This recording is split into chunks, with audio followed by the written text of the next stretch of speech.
ubwenge bwinshi mbona ka politiki bwo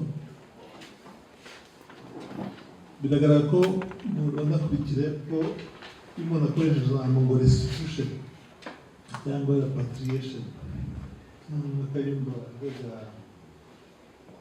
n'igihe cy'ubukoloni n'iki ndumva nshaka nanjye kugira icyo nsobanura nanone dukora kijyanye n'ibi bavugaga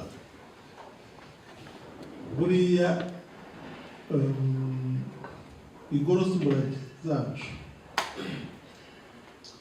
hari imwe dufite ivuga amateka y'ubukoloni bw'Abadage Richard Kandt Museum. Iriya ngoro niba muyerukamo kera yahoze ivuga ibigwi by'abakoloni wajyaga mukabona Richard Kandt umuntu igitangaza umuntu wavumbuye Kigali umuntu washinze Kigali umuntu wazanye ikawa umuntu Abadage bari abana beza ukajya ukabona yabaye ingoro irimo n'ubukoloni nayo ubwayo ndetse wajya no mu zindi ngoro z'umurage ukabonamo ibintu by'ibisigisigi nk'ibyo ngibyo. Ubu rero byarahindutse ubu ingoro z'umurage zacu zatangiye kuba decolonized niyo wabivuga ubu ntabwo ingoro z'umurage cyane cyane rero tuvuga ari ahantu hakivuga ibigwi cyangwa gutaka ubukoloni ahubwo noneho habaye ahantu twifuza ngo urubyiruko niruhagera rwibaza ibibazo ni ahantu kubaza amateka.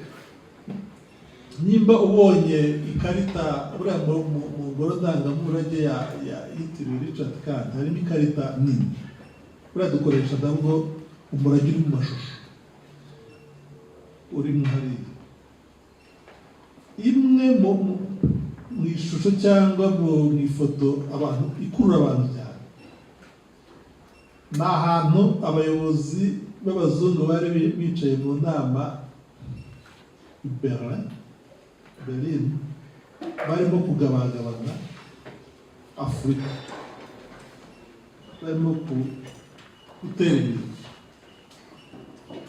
Ubu ngubu iyo uhageze nk'abana bato iyo uhageze twakoze ku buryo nuhagera uhita wibaza ariko muri aba bantu barimo kugabagabana Afurika ko mbona ari abazungu gusa ko nta munyafurika urimo. Iyo wakoze bize ituma abantu baza noneho bagatangira kubaza amateka no kwibaza ngo ibi ntabwo byari ku murongo. Ni gute abantu bicara ku meza bakagabana Afurika nta munyafurika urimo nta n'umuntu babarira. Ubu urageramo wabona ikarita y'u Rwanda ukabona ukuntu u Rwanda rwanganaga kera nabwo ukabona abana batajya kubaza ariko abantu bakoze imipaka ukabona hari igice kimwe cyagiye muri Kongo ikindi hehe bigeze babaza abanyarwanda ko tubona hakurya no hakuno baragiye ahubwo bagabagabanya n'abantu bafite amasano.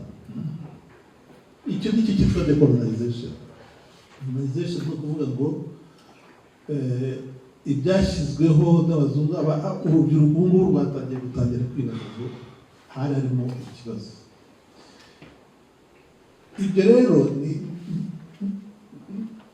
ntabwo decolonization bivuga kubona ubwigenge muri 1962 cyangwa ko abazungu baragiye ahubwo urabona ko ari urugendo ariko cyane cyane byo kwibaza. Niyo mpamvu urubyiruko tuba dushaka n'abari hano badukurikirana kuvuga ngo mutangire mukoreshe namwe mubaze amateka mutangire nimba abantu baraje bagafata abazungu barazanye ibitebo bivuga ngo amoko n'aya mutangire mubaze ibi byaje kuko nta bazungu baba barabizanye. Icyo ni cyo dukora ubu ngubu kandi ntabwo wabikora udakoresheje umurage uri mu majwi. Ni kimwe rero na restitution utarura ibiri hanze 90% yavuze ibyo koko usanga umutungo wa Afurika kuri 90% abazungu barawutwaye. Ubu turi mu biganiro nabo usanga hari impaka ziriho zo kuvuga ngo umurage wabo watarurwa. Urugero n'ubu twari turi mu biganiro n'Abadage ko twaje gusanga hari imibiri y'abantu batwaye mu Rwanda, kandi nabo bemera yuko iyo mibiri yatarurwa ikaza. Ariko ubu twari tutarumvikana uburyo iyo mibiri yataha. Bo wenda bakaba bakumva yuko umuntu yayishyira muri kontineri akayipakira ikaza, ariko abakurambere bacu abantu bagomba gutaha mu cyubahiro, bagera hano bagashyingurwa mu cyubahiro, tukazashyiraho urwibutso ndetse buri mwaka itariki yakajyaba, niko biba bimeze.